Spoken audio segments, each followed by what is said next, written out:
comunidade da Pós-TV 247, do canal Paz e Bem, do canal Filosofia em Movimento.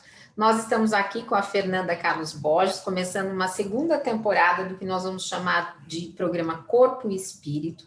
E hoje nós vamos falar sobre o livro que ela está lançando, que é O Legado de José Gaiarsa, né? José Ângelo Gaiarsa, J.A. Gaiarsa. A primeira, assim, existe um Gaiarsa que é um Gaiarsa popular, que era um cara que estava na televisão toda hora, em entrevistas, teve um programa próprio na Band de manhã, então era um cara que tinha muita visibilidade popular. Esse é o mais conhecido, né? O Gaiarsa que eu conheci primeiro não foi esse, nem sabia que esse Gaiarsa existia. Eu estava fazendo faculdade de filosofia, eu era super jovem lá em Porto Alegre, e, por acaso, caiu na minha mão um livro do Reich, do Wilhelm Reich, psicanalista. E eu comentei com a minha psicóloga, e eu achei que aquilo tinha a ver com filosofia. Eu falei, mas como é que a filosofia não entende esse corpo no mundo? Se preocupa com isso, né? Porque, inclusive, era uma coisa da filosofia antiga, havia isso. Filosofia como cuidado de si, filosofia como produção de sentido, como práticas, né? O taoísmo é uma filosofia de práticas, né? Que tem a ver com a orientação no mundo. E aí a minha psicóloga falou assim, você vai gostar de um cara que se chama Gaiarsa, José Ângelo Gaiarsa. E aí, lá em Porto Alegre, super jovem, antes de 20 anos. E aí, por sorte minha, também caiu na minha mão o livro dele mais filosófico, que se chama Estátua e a Bailarina. Exato. Você está lendo? Ele está aberto. Eu separei uma coisa aqui que eu quero te perguntar depois da sua tese, junto com o legado dele. E aquilo é muito filosófico, e assim, é tão filosófico que hoje existe uma área da filosofia e ciências humanas encorpadas, ou encarnadas, ou corpóreas, no seguinte sentido, de entender como que o pensamento conceitual, a produção de sentido, o próprio conhecimento está vinculado ao sistema sensório-motor. Hoje isso existe. Hoje, sim, século XXI. E o Gaiarsa escreveu esse livro na Estátua e a Bailarina. Então, como foi ele que trouxe o Reich para o Brasil, né? O Wilhelm Reich, ele que escreveu um livro sobre o Wilhelm Reich, sobre o conceito do Wilhelm Reich, que é a coração muscular do caráter, e, enfim, falava dele. Parece que o que ele fazia estava dentro do campo estritamente reichiano, mas não. O que ele estava fazendo ali já era uma coisa que estava indo para um outro lugar, que hoje eu situo neste campo da filosofia e ciências humanas encarnadas, corpóreas ou corpadas, né? Mas assim, que quer estudar o sistema sensório-motor. Como produtor de cultura, de linguagem, de consciência. Gostei daquele livro, A Estátua e a Bailarina, e aquilo determinou o meu interesse por tudo que eu fiz depois em filosofia. E aí eu fui, por causa disso, fazer um mestrado em Ciências da Motricidade Humana, porque na filosofia ninguém ia querer que eu fizesse, não tinha espaço na filosofia fazer um mestrado sobre isso. Mas nas Ciências da Motricidade Humana tinha, porque já existe na educação física essa área da corporeidade.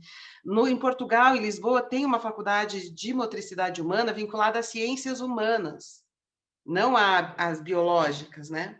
Então, na educação física já estava se vinculando assim à filosofia, né, mais fortemente. A filosofia se interessa pelo corpo também, assim, mas sobre o corpo, né? Não com o corpo. Né? Geralmente é sobre o corpo, e é interessante, né? Sobre o corpo é interessante também, mas eu estava interessada com o corpo, e não sobre o corpo, né? Tá. E aí, nesse meio tempo, eu saí de Porto Alegre e estava morando em São Paulo. E aí eu procurei aquele cara que tinha escrito aqueles livros que eu tinha gostado tanto e estava estudando, né? Inclusive no mestrado já. Aí ele estava ia oferecer um curso, ele atendia também, aí eu fui fazer terapia, fui frequentar os cursos, né? E tudo que eu fiz ao longo da minha vida foi desenvolver essa tese na área de filosofia e ciências humanas, né? Relacionando ela, porque é uma coisa que para mim foi tão relevante, mas estava tão esquecida, sabe? Ninguém lê, ninguém fala, todo mundo aplaude o Gaiarsa como uma grande figura pop, mas quem leu esses livros onde ele tem uma tese super original. E aí, então, depois eu fui fazer doutorado com a Helena Katz em comunicação e semiótica, mas não tanto por causa da comunicação e semiótica, e mais porque era com a Helena Katz, né, que é uma filósofa também que estuda essa questão da filosofia com o corpo, né, com a dança, com a arte da performance, pá. Então, era com ela que eu queria fazer e lá eu fiz. E o resultado dessa tese é este livro aqui, a filosofia do jeito, né, sobre o modo brasileiro de pensar com o corpo, que é o único livro que tem Gaiarsa como base teórica, a única pesquisa acadêmica que tem o Gaiarsa como base teórica, né? Ele estava lá, ele viu a defesa, ele ficou muito contente com isso. Só que ao estudar o Gaiarsa, porque eu estudei ele, eu comecei a estudar outras coisas relacionadas, sabe? Assim, eu não estudei ele fechado nele mesmo, mas olha, assim, olha como isso aqui tem a ver com essa outra coisa da filosofia, da ciência da comunicação, da questão das artes do corpo. Eu fui vendo que aquela visão de homem que ele propõe, né, ela poderia entrar em diálogo com várias outras coisas. E assim eu fiz pós-doutorado em arte da performance, colocando ele em diálogo com a questão da arte da performance. Fiz outro pós-doutorado em antropologia e uma pesquisa sobre ensino de filosofia, tendo essa questão do corpo, né, como base. Então, eu passei a minha vida toda estudando isso, né? E é esse Gaiarsa que me interessa mais, esse teórico desconhecido marginal. Por que ele é marginal? Porque ele é marginal com relação à academia, ele não é um conteúdo que se estuda academicamente, embora se estude coisas parecidas e familiares, mas não ele, porque ele não era mesmo acadêmico, ele não estava dentro da academia, né? E ele também é marginal porque é brasileiro e ele está na colônia, ele está posicionado na colônia. Então, se ele fosse talvez um francês, um nova-iorquino, sabe? Um inglês, talvez mesmo sendo marginal, a marginalidade, essa posição marginal, né, de um intelectual, um pensador, que é médico, tem uma boa formação, mas não é acadêmico, então escreve de um outro jeito, né? Talvez tivesse tido, inclusive, mais repercussão no Brasil. Alguém descobriria aquele intelectual francês não acadêmico e traria para o Brasil, como é o caso do Guattari. O Guattari, não, acho que não tem nem graduação. No entanto, é uma grande referência de intelectual marginal, né? Guattari junto com Deleuze, assim. Acho que o Garça teria tido esse lugar se ele não estivesse na posição marginal colonial, né? Bom, enfim, e hoje, esse ano, ele faria 100 anos, e aí eu conversei com a editora Sumos, né, que é a que tem a maior parte dos direitos dos livros dele, e que tem esse meu livro, A Filosofia do Jeito, e também o meu outro livro, A Mulher do Pai, e propus, vamos fazer um livro em homenagem ao legado do Gaiarsa, com vários colaboradores e tal, e eles toparam na hora, porque também estavam fazendo já outras movimentações de comemoração do centenário, né? E aí saiu este livro, que está muito lindo. Eu faço a apresentação dele. Já falei da apresentação no outro vídeo, né? Que o título é Espiritualidade, de José Ângelo Gaiarsa. E faço um capítulo final também. Abro o livro e fecho o livro, e no meio tem várias pessoas, né? Comentando. E aí, por causa disso, então, que a gente decidiu fazer essa questão do corpo e o espírito. Eu aprendi muito nesses anos todos, estudando, a partir do Gaiarsa, ele mesmo e outros pensamentos, né, paralelos, afins, muito sobre essa questão, sobre essa relação entre as produções do corpo e as produções do espírito. E é isso que eu quero trazer para vocês nessa série de vídeos que a gente vai fazer. Eu só queria que você explicasse de novo, eu sei que você já explicou brevemente no outro vídeo, mas qual é o conceito de espírito que a gente está trabalhando? Porque como é um... Isso, na filosofia, quando a gente está falando de espírito, a gente não está falando de um corpo transcendental que existe num outro mundo realmente, né? Porque a gente não... Pode ser que exista, pode ser que não exista para a filosofia contemporânea, né? A produção, quando a gente não conta, a gente não parte do pressuposto que as realidades espirituais de todas as religiões existem, tais como as religiões dizem. O que a gente sabe é que existe a realidade deste imaginário, sobretudo, né? Ou destes fenômenos. Esse fenômeno religioso a gente sabe que existe e aceita que ele existe, né? Agora, se ele corresponde de fato ao que seria a vida após a morte, isso a filosofia contemporânea evita falar, porque é algo que tem muito mais a ver com a experiência do que com algo que a gente diga de fato é assim além da experiência humana, né? Não dá para saber. Então, quando a gente fala esse espírito, produções do espírito, a gente está falando dessas produções da imaginação, do imaginário, da linguagem, dos valores, da cultura, do que a gente diz sobre o que a vida é e deve ser. A própria ciência é uma produção do espírito, porque é uma produção de conhecimento, que, né, que tem história, que tal. Então, as produções do espírito são todas essas que dizem sobre quem nós somos, por que nós somos assim ou assado, o que devemos fazer, né? Então, envolve todo esse grande campo da cultura, né? É nesse sentido. Tá bom, legal. E eu queria te fazer uma pergunta que aí tá aqui no livro, né, na Estátua e a Bailarina, que foi a base aí da sua tese, e quanto que isso comunica com esses 100 anos, quanto que você vê de atualidade, que ele fala assim, o desconhecido é o momento seguinte e o próximo lugar. Então ele fala assim, sobre o novo que ameaça nascer a cada instante, o homem logo põe uma aparência de velhice, ao dar para o novo um nome velho, mania de falar. No mesmo ato, o homem envelhece, e na verdade mata o novo. Só que depois de esperar o Messias, que um dia virá, o Messias nasce a cada instante. O problema está em responder a ele e não esperá-lo. Na verdade, nem sequer responder é necessário, basta perceber o que acontece e seguir. E aí ele vai desenvolvendo tudo isso, falando, né, que sobre o nosso aparelho de movimento, que só Deus para governá-lo. Então, eu queria que você falasse um pouquinho desse multiverso do Gaiarsa, de repente, num livro, né, sobre corpo, sobre estátua e bailarina, e ele colocar esse simbolismo todo aqui de Deus, de Jesus, de Messias. Como é que isso se aplica aí na sua teoria? Não, então, porque, vamos lá, então, esse primeiro vídeo eu tinha planejado a gente falar sobre a visão de homem do Gaiarsa, né? Então, vamos começar por isso aí, né? Então, quem somos nós, seres humanos?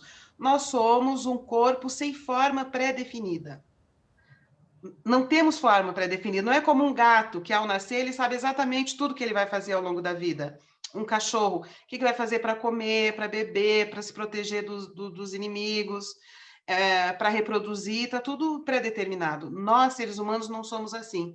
Essa forma bípede, com esse esqueleto super articulado, com essa organização hipercomplexa, né, dos músculos e cérebro para conduzir, sustentar a postura desse esqueleto articulado, faz de nós, seres humanos, corpos sem forma, que vai ganhando forma no ambiente em que vive. E esse ambiente pode ser familiar, pode ser social, pode ser de classe, de vizinhança, escola, enfim, vários ambiente histórico, inclusive, né?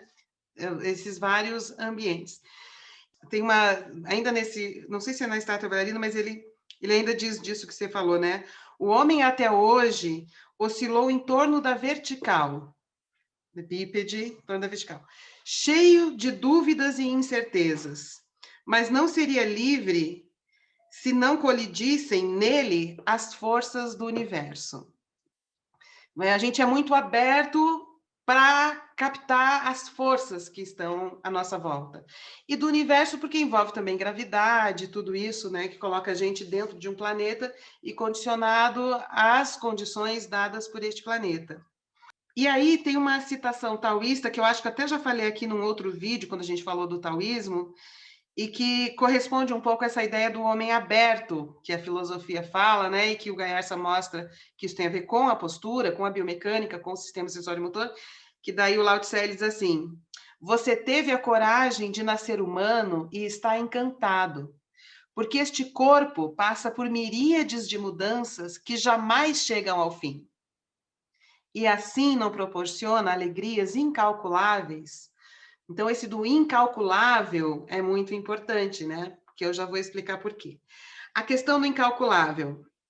Talvez já tenha dito isso também em algum vídeo, no vídeo sobre as moiras, mas vamos retomar essa questão para a gente para afirmar uma base dessa visão de homem sobre a qual a gente vai falar daqui para frente, né? Que é assim, ó, o Ramachandran, que é um neurocientista que escreveu um livro Fantasmas do Cérebro, ele diz assim, bom, vamos partir do pressuposto, que é o pressuposto científico, de que estados mentais correspondem a estados cerebrais.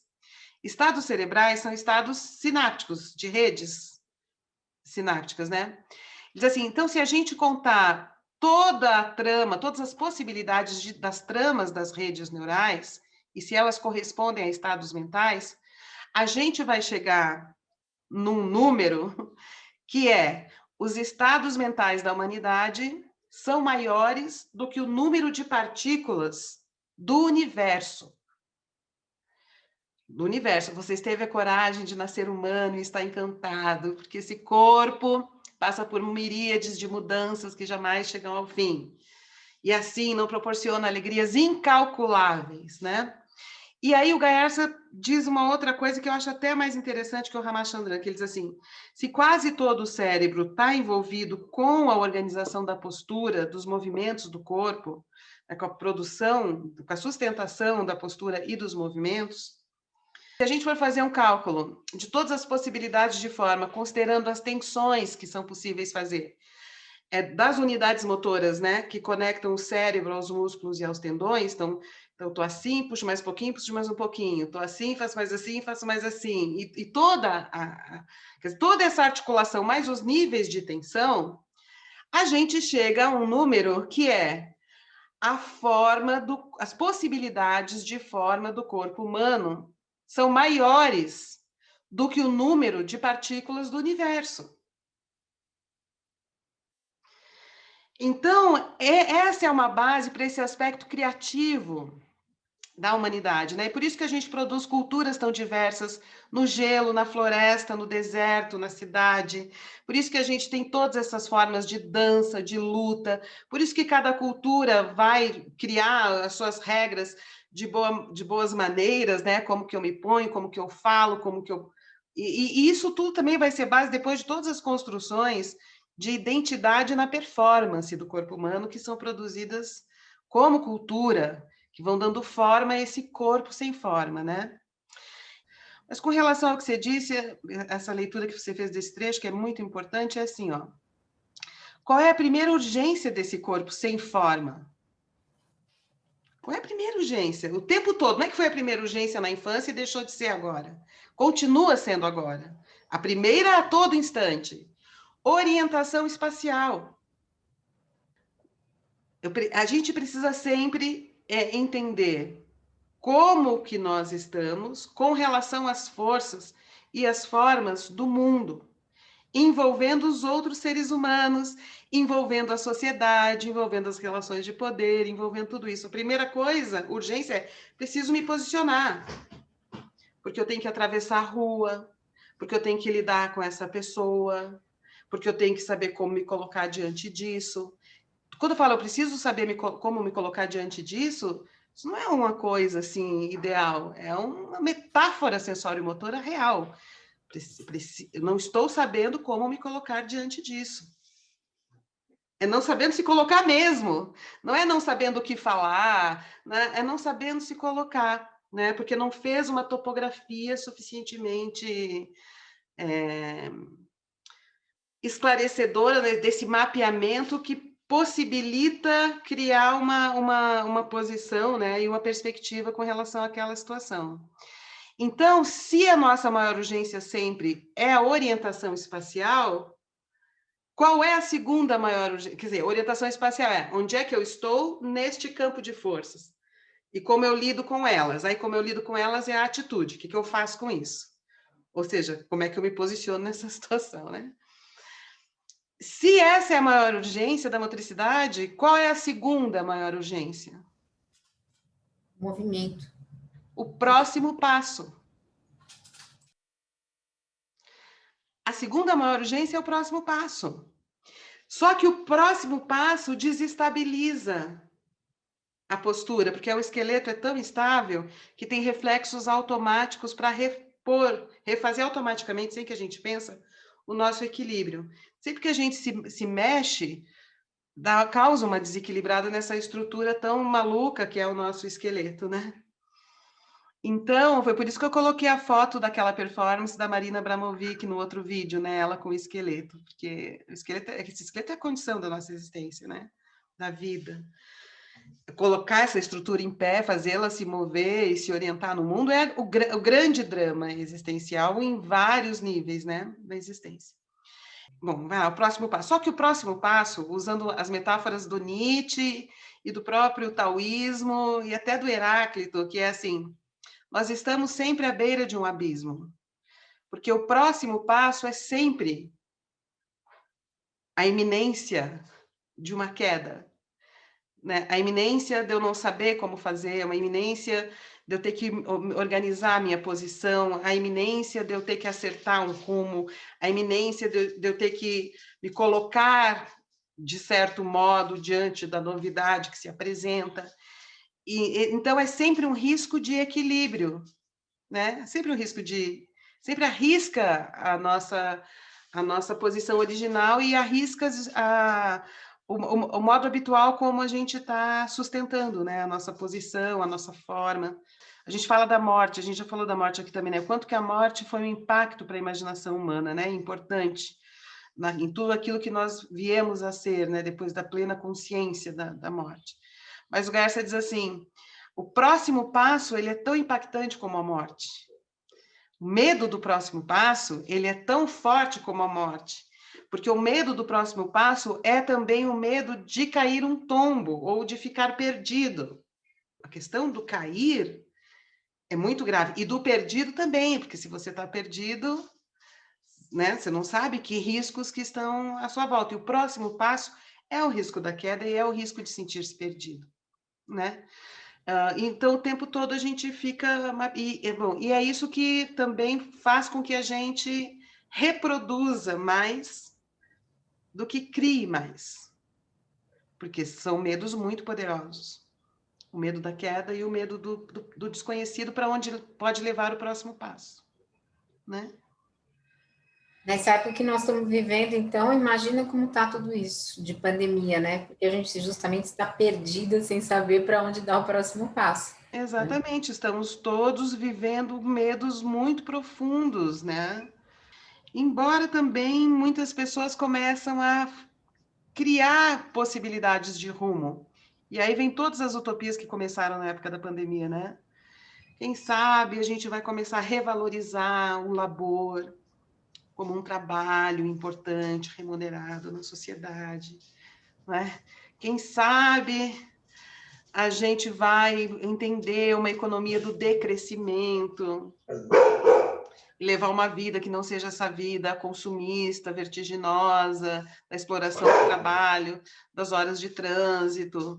Quer dizer, então, todas essas imagens de futuro, elas têm como função criar um espaço, né, imaginário que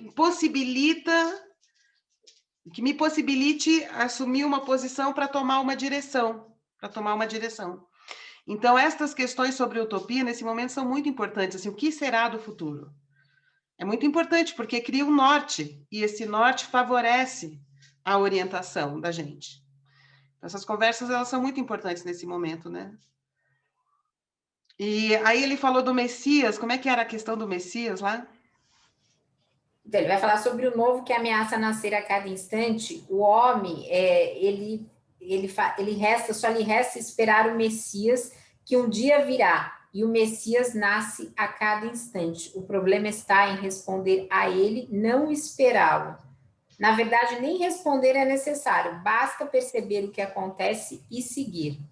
Não, o que ele está dizendo é o seguinte, que a gente espera um Messias salvador definitivo, né? Como essa, ele teve uma formação católica, a família dele era super, hiper católica lá de Santo André, né? Então, todo esse imaginário cristão católico está na vida dele. Então, ele está dizendo assim, ó, a gente espera uma salvação, ou seja, uma coisa messiânica, um Messias. Mas eles assim, mas o Messias vem a cada passo que reestrutura, reequilibra a nossa vida. Cachorro, né? É nesse sentido que ele está dizendo em todo o contexto desse texto, né? Por quê? Porque é muito importante isso. Por que colocar uma imagem, então, assim, de um sagrado, né? Mesmo que não seja o Messias Salvador, é o Messias que reconstrói, que salva da queda e da perdição a cada passo. Essa é a questão. Perdição no sentido de estar perdido. Também porque isso, prestem atenção, muito legal. Isso é muito importante. A gente acha que tem um eu que controla tudo. Não controla. Esses reajustes da postura com relação às novidades e às mudanças da vida, eles são a grande maioria, assim, a grande parte deste processo é inconsciente. A gente não sabe o que está acontecendo. Entende? Essas mudanças no nosso corpo, nas nossas disposições e nas nossas atitudes, conforme as mudanças do meio e as urgências, elas vão acontecendo quando a gente ainda não tem consciência plena sobre elas. Então, nesse sentido que ele está colocando só Deus, no sentido só algo que é invisível, só algo que eu não controlo, só algo que é maior que eu, maior do que eu. Então, perceber, como ele termina esse texto, né? Perceber esses ajustes é diferente de ter controle sobre eles. Perceber o que vai mudando, acompanhando, sentindo. É o balanço. Eu percebo e eu balanço, mas sem ter certeza do meu rumo. É isso. Eu não Porque sei para. esse balanço vai refazendo o rumo. É o balanço. Mas o balanço é, vim para cá, fiquei assim, eu venho para cá, não, eu vou para lá. Será que eu continuo aqui ou será que eu vou para cá? Será que eu vim aqui? Entende? Não é um balanço de frente para trás, é um balanço de múltiplas oposições e direções. E esse balanço vai acontecendo, você querendo ou não, ele vai acontecer. Algumas pessoas vão resistir a esse balanço, vão dizer, não balança, tem que ser isso, tem que ser aquilo, tem que ser não sei o que lá. Mas aí vira uma pessoa alienada, né? Alienada dos processos de articulação na vida, assim. Mas é o balanço, só que é um balanço, né, em múltiplas. Não é isso que a gente faz? Porque quando você fica pensando assim, será que eu continuo fazendo isso? Será que eu faço aquilo? Será que eu continuo nessa situação? Será que eu mudo para aquela? Você não está só pensando assim, né? Não é um texto. Você está...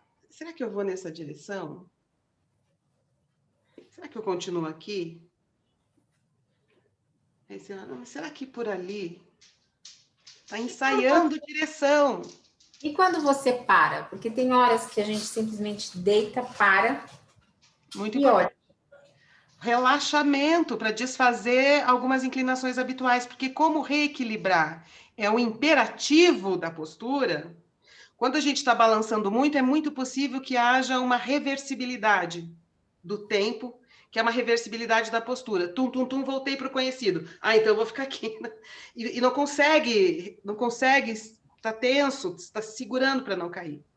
Relaxar, deitar, tentar soltar o corpo, dormir bastante, né? É bem importante para que abra espaço, né? Para que o corpo encontre esse caminho. Então, claro que vai ter uma medida entre o que eu já sei, o que eu já vivi, o que eu já posso ver e o que eu não sei.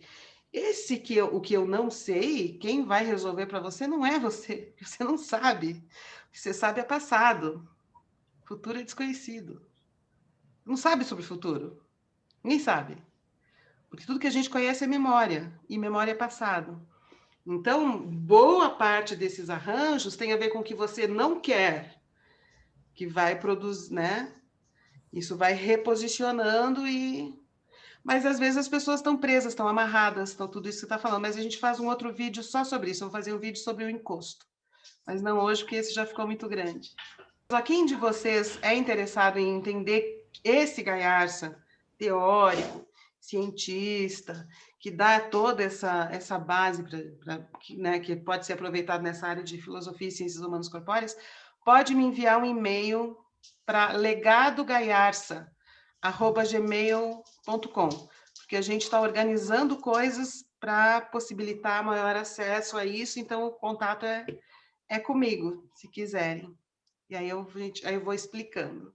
E a gente vai colocar, então, esse e-mail na descrição do vídeo, para facilitar para vocês copiarem, colarem, enfim, para ficar mais fácil para ter contato com a Fernanda, tá bom, gente? Tá bom, então, vocês que nos acompanharam, esse é o programa Corpo e Espírito, pedindo que vocês se inscrevam, curtam, compartilhem, tanto no canal Paz e Bem, no canal Filosofia e Movimento, na Pós TV 247, agradecendo a Fernanda aí por esse novo projeto. Um beijo grande.